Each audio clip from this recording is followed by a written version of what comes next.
We're talking with Mike Green, head coach of the Independence Patriots and director of the upcoming New River CTC Invitational.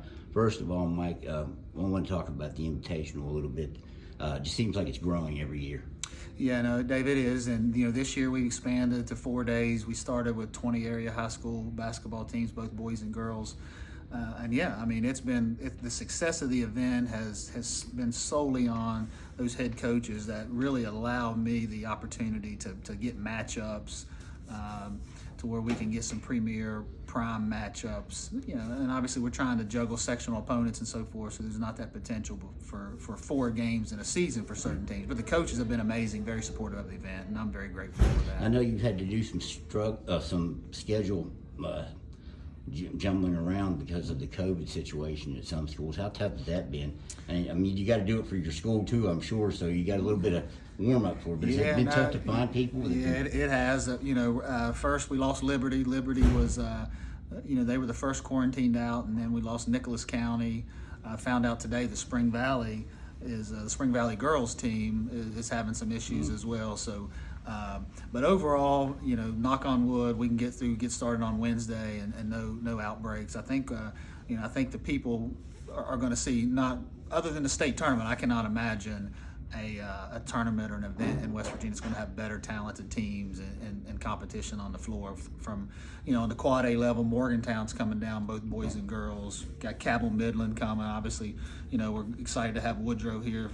This is the first time Woodrow's played in the event. And just overall, just a great, talented field. And you'll be wearing 2 hats, coaching your own team, and it's a little tough to juggle both when you're coaching and you got to worry all day about preparation for your game. But I'm sure you have a lot of good people helping out. Yeah, it is. I mean, I've got a great staff, a great support system there at New River. We're actually going to play 3 days. Independence is playing 3 games over that 4-day week, and we've got.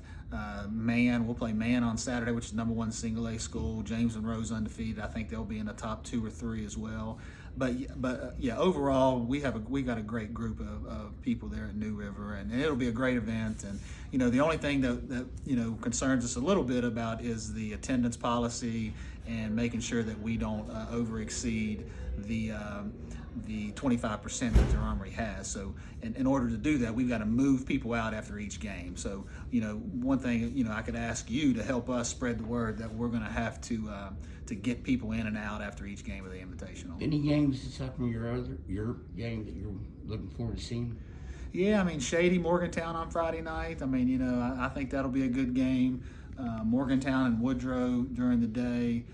Greenbrier West and Webster County, they haven't played in the regular season for a while, but both coaches, Coach Robertson and Mike Gray, have allowed me to pair them together. So I think there's going to be great games every night. Greenbrier East and Wyoming East are playing Wednesday night. So, it's going to be a great schedule, great group of teams, and I'm excited to look forward to it. What led you to want to do this type of tournament? And it's great because it's got a lot of the local teams in here. It's not there's no nationals coming in or anything. It's just strictly local with some good flavor from other parts of the state. Yeah. What led you to want to do something like this? Yeah, it started out 3 years ago as a 1-day New River CTC shootout, and basically I just I was trying to get New River out. It was a community outreach event so where we can get out there and recruit and have a presence in our high schools. And what better venue for a college than to get their parents and family and support system to get these high school athletics.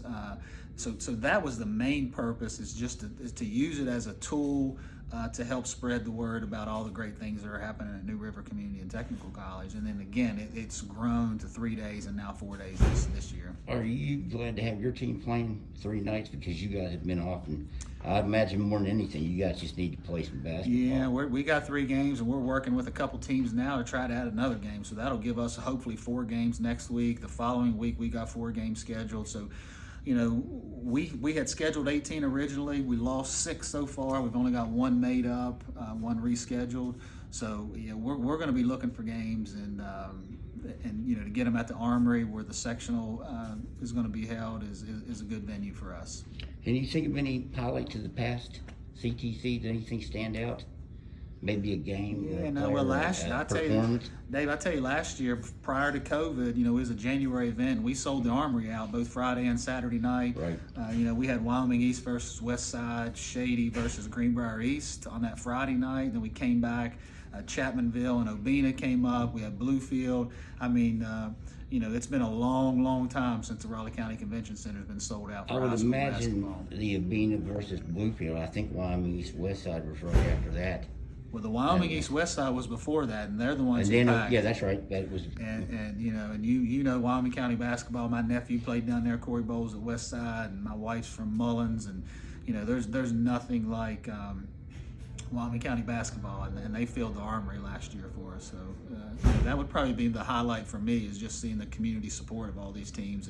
And Shady Spring last year drew as well as anybody, and that. Right. So we had Shady Spring, Greenbrier East, and then we had Wyoming East West Side, and then Chapmanville Bluefield. So that was a heck of an evening of basketball. With the matchups this year, I imagine the COVID has to be quite a bummer that you can't, because a lot of people probably like to see a Morgantown Shady Spring game, Woodrow playing a Morgantown. Yep. So, Yeah, no, it's going to be, like I said, we'll have great matchups every night.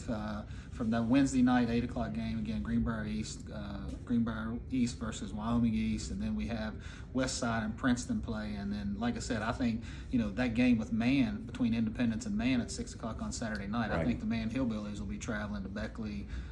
So they're going to do their part of getting that 25% capacity. if you saw the Tug Valley game, they're quite I watched it on team. Video Productions, and they put it on Tug pretty hard. Okay. Hey, Mike, I appreciate the time, and we'll talk to you soon. All right, thanks, Dave.